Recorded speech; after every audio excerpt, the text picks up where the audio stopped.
Welcome to The Explainer. Today, we're unpacking what is honestly an absolutely fascinating business puzzle.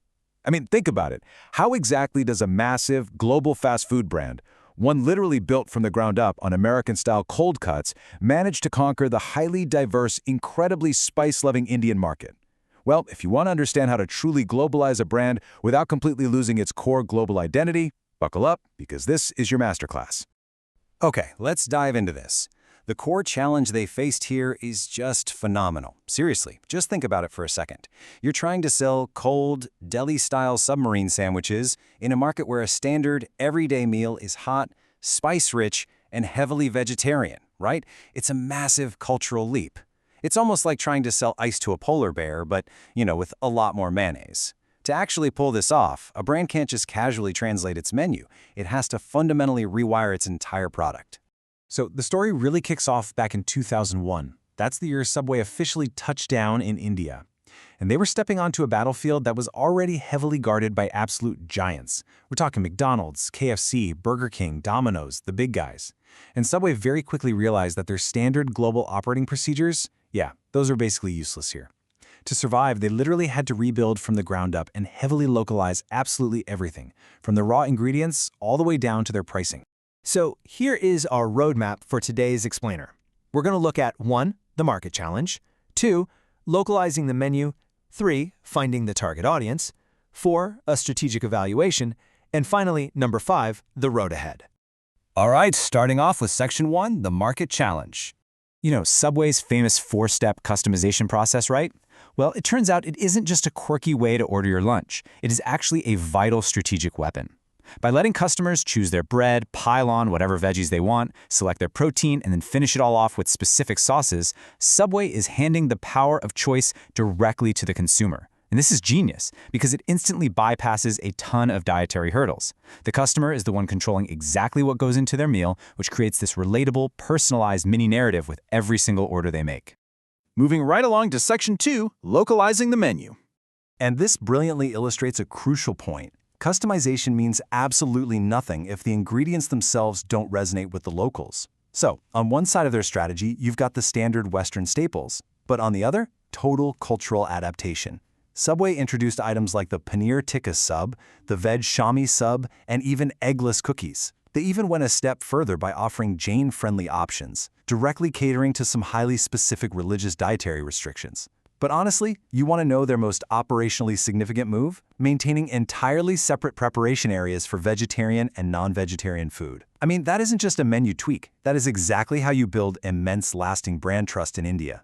But of course, a perfect menu means zilch if the price is wrong. Subway naturally sits at a premium. They have to charge slightly more for that fresh, made-to-order factor. But in an incredibly price-sensitive market like India, they had to adapt, and fast.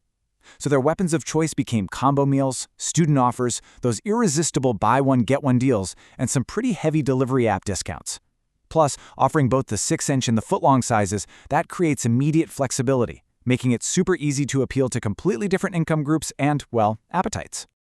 Okay, let's jump into Section 3, finding the target audience.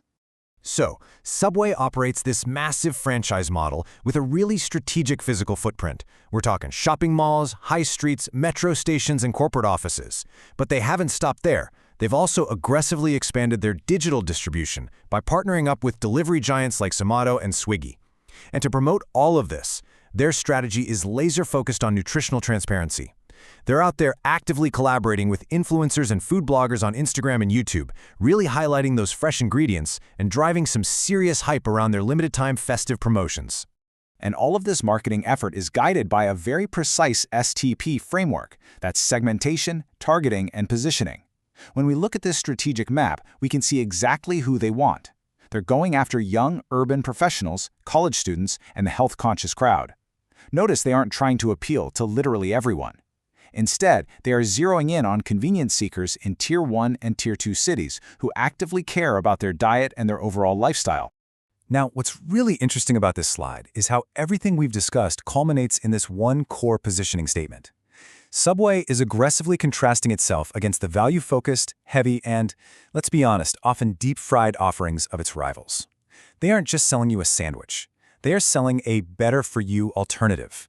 Their entire brand image in India is relentlessly built around fresh vegetables, personal choice, and living a healthier lifestyle. Let's transition into Section 4, Evaluating the Strategy.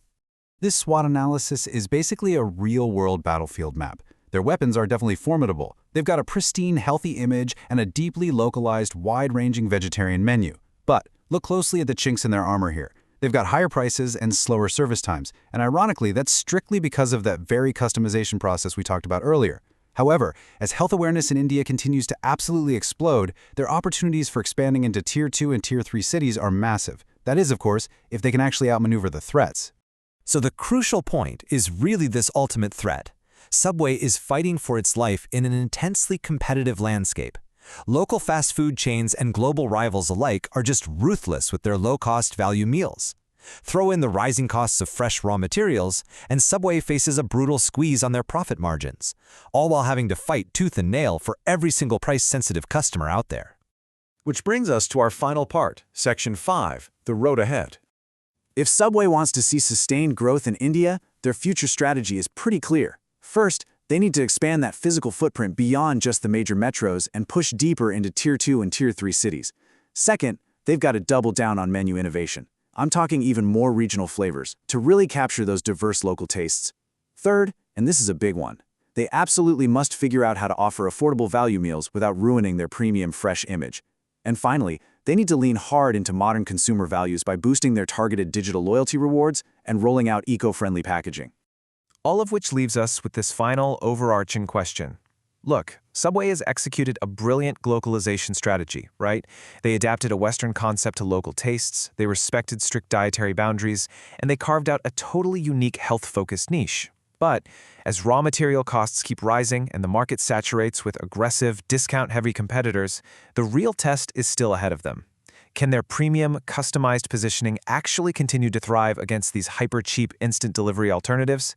It's a fascinating tension right at the heart of global brand strategy. And for sure, it makes Subway's journey in India one that is definitely worth watching.